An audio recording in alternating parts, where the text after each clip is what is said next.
this is our day 3 here in Taiwan. And for today's trip, punta kami sa Taichung. Outfit check. So, ang lamig. Hindi na ako nag-heat tech kasi wala. Hindi ko kaya ko naman yung lamig. Pero ngayon pa lang hindi. Basa yung sahig. So, feeling ko umulan. So, ayan, as you can see, basa yung sahig. Mukhang umulan kagabi. And ngayon, papunta kami sa Ximen Station ulit sa meetup place namin. And as of now, is 6:35 na. And ang meetup namin is 7 a.m. So maaga talaga kami para makahanap kami ng pwestong maganda dun sa van. It's currently 15 degrees. Grabe. Kagabi 20 degrees. Nilalamig na ako. What more pa ngayon? Lamigin kasi talaga. Pero tolerable naman siya. Biglang siguro hahangin ng napakalakas. Dala pala namin yung hand warmer na binigay dun sa Ximen Station. Ito. Mainit siya. Effective na pampatanggal ng lamig sa kamay. Kasi alam nila na malamig na ngayon ulit. Ano ba? Sama tayo. Dahil nga paiba-iba ang panahon dito sa Taiwan. Takot pala ako sa ibon. Ikaw na lang ando. Oh my God. Yung bala ko. Dadaan ako sa harap nila. Kaso takot pala ako sa ano. May tuka. So, nandito na kami sa meeting place and wala pa yung driver namin. Pantay na lang namin siguro siya dito. Dito ang meeting place namin sa may, yan, sa Watson. Dito daw. Ayan yung Rainbow and Ximen Station. So ito guys, dito makikita nyo kung ilang degrees. Ayan o. 15 degrees. Napakalamig na niyan. Dito na yung driver namin. Ewan ko bakit dito siya huminto. Yan, dyan siya. Dapat dito yun. Saan tayo?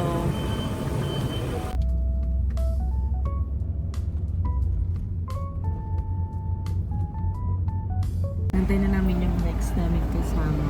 Hirap kasi yung driver namin ngayon. Hindi siya masyadong magaling sa English. So, ito na lang may Google Translate. Sobrang lamig. Feeling ko kailangan ko na sote. Take ko. Mamaya na lang pagdating namin doon. Ang first daw namin pupuntahan is sa Ohana Cafe. Doon siguro ako magsusuot ng ng heat tech. Ang lamig. Nandito pa lang sa sasakyan, no? Nakabukas.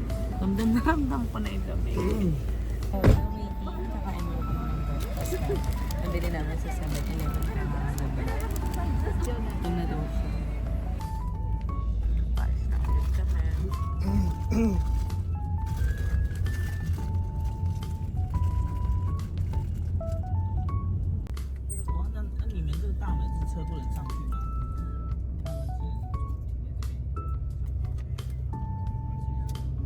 Here na sa Ohana Cafe. Napaakyat.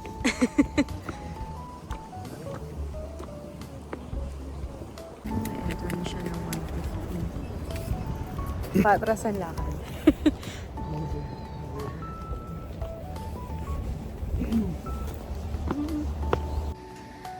Purple is life dito. Ang pangit sa life. Dito maganda. Oh, hinihingal pa yun. Dito maganda.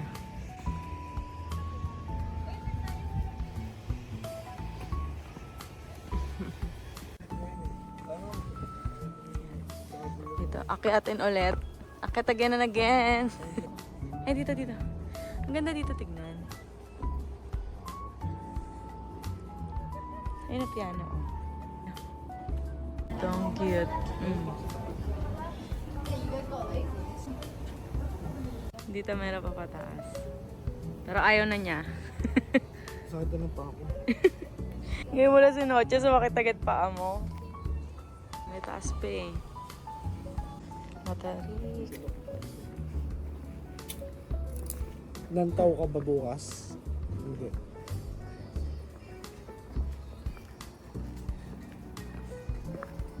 Sundoon late?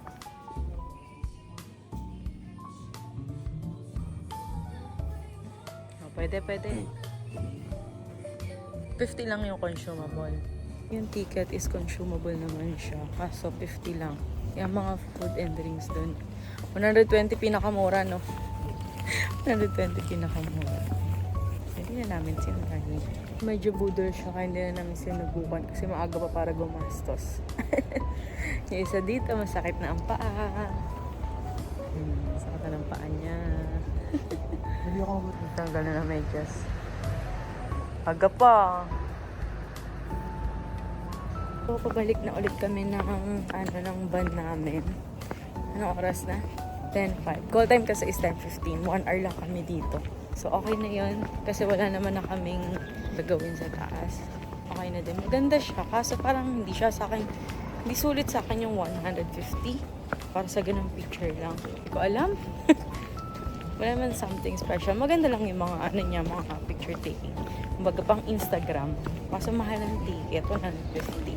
Ito sa Hua Nakapay. So yan, pababa na ulit kami.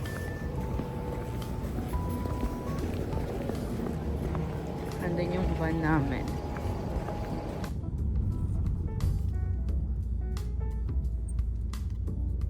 Dito na sa Green Fantasy Forest. 100 per person for 3 hours.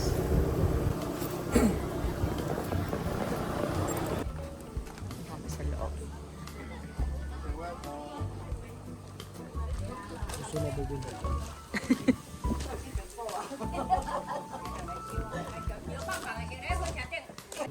Ayan. Ano yung entrance? Eh, dito maganda, oh. Diyan. Sa loob. Parang may mga ano pa siya, oh, ganito, oh. Dapat dito kayo nag-prenup. Oo, mahal naman ang prenup namin. Ayan. May mga ano pa siya, pang ano. Uy. Marunong ka ba niyan?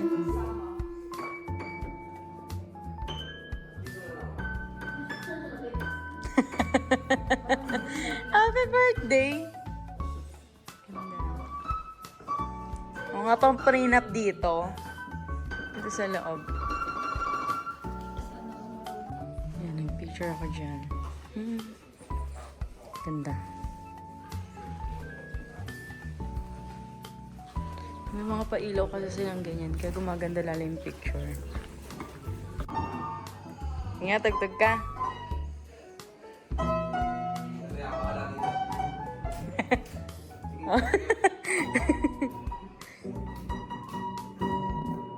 Ang tagtag yan. Ayan. Ano tawag dyan?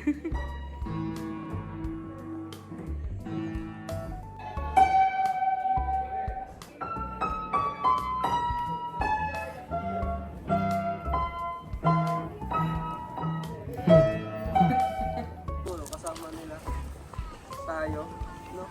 Yung tour guide. Tayo natin. Pinicturean eh. Hoy. Ayun, nasakay ka na dyan. Bigyan ng Pilipinas.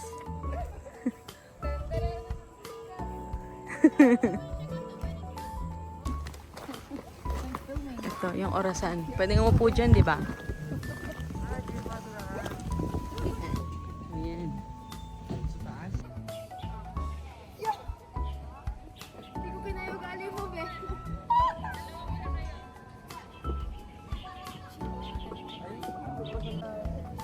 Feeling ko babalik ako dito. Feeling ko sa alala ko babalik.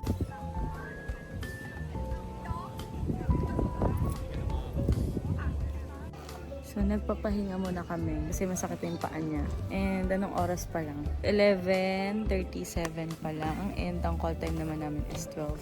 May babalik na din kami doon. Papahinga lang, chill-chill lang muna dito. Tinanggal ko yung... So, pabalik na ulit kami. Basta mag-picture-picture doon sa baba. Di na sa iba kasi ang daming tao. Medyo minute lang ha. Pero may hangin pa din na malamig.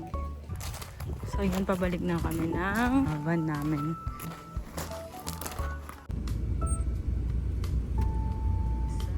Saan tayo dyan? Songchen Flower. So, dito na kami sa, ano to dyan? Songshen? Songshen Flower Park. Alam ko kasi dito yung ano, kapag kumain ka sa kanila, libre na yung entrance. For 300 NTV. 380? Na natin. Ayan oo. Tapos kasama na ko yung entrance ng Flower Park. 380 per person. Kuha ka na ng food natin. So dito ma-avail mo lang pala yung 380 kapag apat kayo. Pero kapag group of 3 person below, may additional lang na 50 MPD para kasama na yung entrance. Kapag yung entrance lang is 150 MPD, pero kung kakain kayo 380, so pumapatak na parang 230 yung food. So okay na din siya kasi unlimited naman. Ito na din yung lunch na. So si Christian na lang pala kumuha ng food namin. And nandito na lang ako sa table namin nag-aantay. Nandito na. Kami kumakain.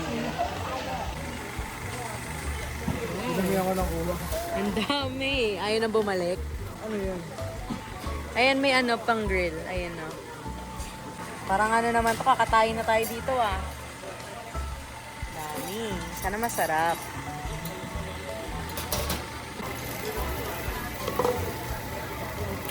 Mga bukas. Boundary lang kami ng malamig. Alam niyo yung cake. We're done eating. Di namin naubos. So, meron na lang kami ilang minuto para mag-picture-picture sa loob. Ay, may mga pang kids din dito, oh.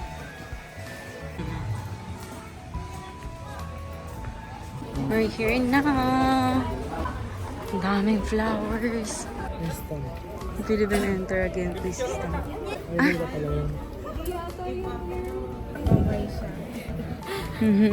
Ayan, anong sabi dyan? Kasi yung coach. Ha? Hindi ko alam. Ano sabi?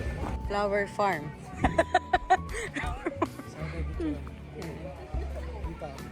So magpi-picture taking muna kami.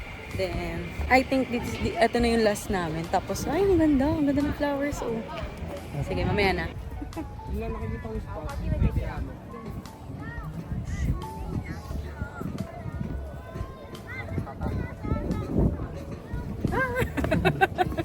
Ito, napakadaming flowers. Sobrang gaganda ng mga flowers. Ito yellow. So, iba din ako nag-picture. Parang, ano na din naman. Ito lang, magandang spot. Tsaka yung sikat dito na piano. Yan, maganda mag-picture dyan. Pag sinerch nyo to, yan agad yung una nyo makikita. Yan, may mga purple. Iba't ibang kulay ng flowers. Napakadami. So, yan, may sunflower doon. Hindi napansin. Punta kami sa may sunflower. Ay, ito meron po. Ayaw na ng lavender kasi nag-picture na tayo dyan dun sa ano. Gusto ko yun yung sunflower. Mainit yung panahon pero yung hangin, ang lamig. Parang sakto lang tuloy siya kasi naglalaban yung araw tsaka yung hangin na malamig. So kung dito iba-iba yung kulay ng bulaklak. So, white. White flowers. Naligaw na pink. Yan namin naligaw na pink. Doon yung pink. Ayun o. Mga pink flowers. Tapos doon yung next ay yung mga sunflower. So yan, ito yung, nandun yung white, pink, and then ito yung sunflower. Sa ibang part, wala pang tumutubong flower. Pero doon, yan, ang dami ng sunflower. Picture tayo dyan. Ayan, ang mga sunflower. Ang gaganda. Diba? Mukhang bukas sila ngayon. Pwede ba manghuli? Joke. Daming fish. Baka tumalon sa atin yun. Cherries. ito ba yung, ano? Water lily? Tama ba ako? Water lily yan. Oo nga, yun nga. Yung mga, hindi yung mga sa paligid. Ah, hindi ko sure.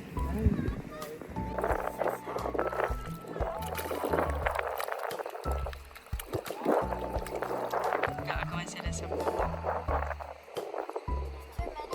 So, ito yung isang piano na hinahanap ko. Pinapapaligiran siya ng purple na flowers. Then, ayun. Perfect spot din yan. Isa din siya sa spot for picture taking dito. So, yan. Diyan kami nagpicture. Goods. Ah, ganda ng ano. So, magpipicture na lang kami dito sa may entrance. Then, okay na kami. Babalik na kami sa van ulit.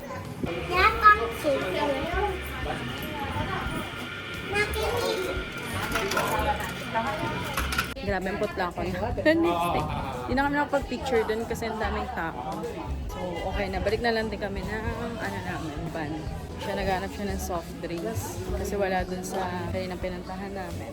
Next stop pala namin is si Cherry Blossom. Dapat sa Orange Farm siya. Since mas gusto ng group na Cherry Blossom, yun, nag-agree naman lahat ng Cherry Blossom naman. Siyempre, kung ikaw pa papiliin, di ba? Ako sa Cherry Blossom, minsan lang yun. Wala sa Pilipinas na. Ang Orange, marami sa Pilipinas. Doon na next stop. Sana maganda yung Cherry Blossom doon. And after nun, pabalik na ulit kami ng Simen. Yun na! Cherry Blossom! Ganda! Oh my God! Ang ganda!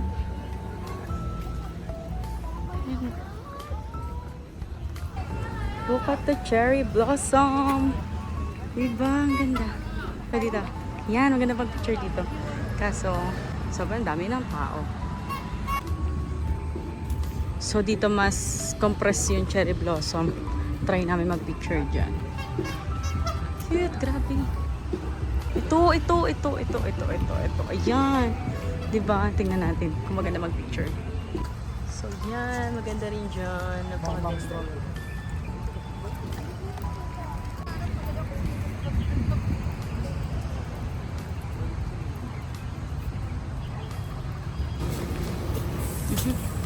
Sakay na ulit. Wait a minute, early.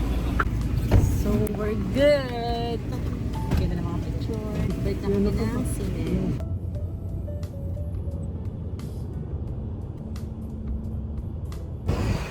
So, nilalapit ako. Dito na kami. Dito na lang kami binaba ng driver namin. Hindi na mismo sa Simen Station. Kasi sobrang traffic.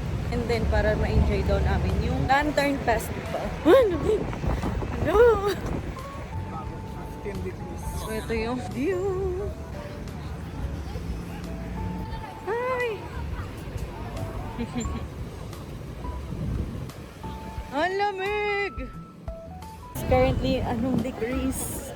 15 degrees. 10 degrees lang to. Pero yung lamig ko. Yung ginawa ko, grabe. Yung lakas ng hangin kasi. Pero pag walang hangin, kaya naman. Kasi pag lumangin siya, sobrang lakas. So ayun guys, vlog takeover. Ngatog siya yun. Nasa kabila. Ngatog siya. Buti na lang meron kaming yung hand warmer, tawag yan. Bigay nun sa Taipei Information Center. Bye! Bye-bye! Dito na ba tayo? Ayun, welcome to Simen. Thank you ba? Yung email natin. Ayaw pa. Dito na kami ngayon sa Simen. Sobrang lamig. Try namin yan mamaya. Iba ba lang? Favorite milk stick and sa Ayaw mo Philippines. Tiger Sugar. Kasi Tiger Sugar, pwede siyang gamitan ng iPass. So, libre tayo. Pwede? Pwede bang araw? Hindi, Ngayon gusto ngayon. ko ko. Ngayon Yung agad malamig na lahat. Gusto ko mag-milk tea. Ngayon agad lang. Natog talaga So, babalik muna kami ng hotel. And then, magpapalit ako ng jacket. Kasi yung jacket ko hindi siya jacket. Pamorma lang talaga. Tapos ako. Kapalit Warmer ako. Kapalit ako pantalon. Maghihilag ako sa paa kasi nangangatag talaga ako. Tapos, magdi-dinner kami. And then, kitain ko din yung pizza ko dito. Oras pa lang ngayon is 6:50 and almost 3 hours. Hindi, mahigit 3 hours yung binyahe namin. Sobrang layo pala nun. Kasi traffic din dahil nga dun sa yan, sa Lantern Festival.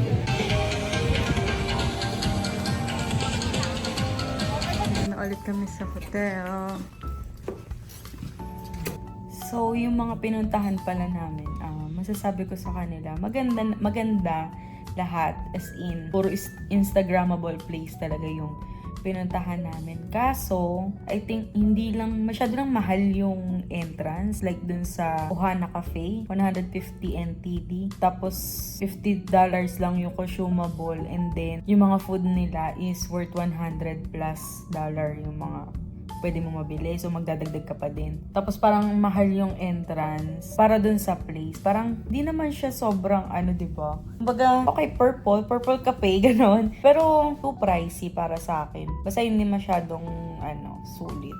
And then yung sa next sa pinuntahan namin, sa Green Fantasy Forest, doon masyado ding mahal yung entrance, pero understandable naman kasi madami talaga magandang spot for picture taking. Like do sa loob, may mga talaga sila doon ng mga may mga nakaset up na silang ilaw. And then magugulat kapag picture mo doon. Sobrang ganda ng picture mo kasi may ilaw na. Baga may spotlight. Sobrang perfect na magiging picture mo. Siguro pinupuntahan niya ng mga nagpiprenup, ganun. Maganda rin siya, oo, for picture taking, ganun. Pero yun nga, medyo mahal. Pero okay na din.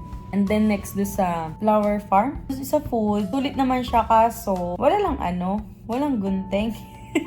Ang hirap lang hiwain ng mga meat kasi syempre diba nasanay tayo ng sa samgyup, diba ginugupit natin yung meat para madali siyang makain, ganun. Pero yung meat nila, simple lang, yun lang yun, yung parang meat lang na inihaw, ganun. Siguro hinahanap ko din yung kimchi, yung cheese. Tama, diba? Walang ganun no? Barbecue lang talaga. Oo, pure barbecue lang talaga siya. Tapos meron din silang shabu-shabu, pero hindi naman kasi kami mahilig sa shabu-shabu kaya di namin tinry. Ayoko nun.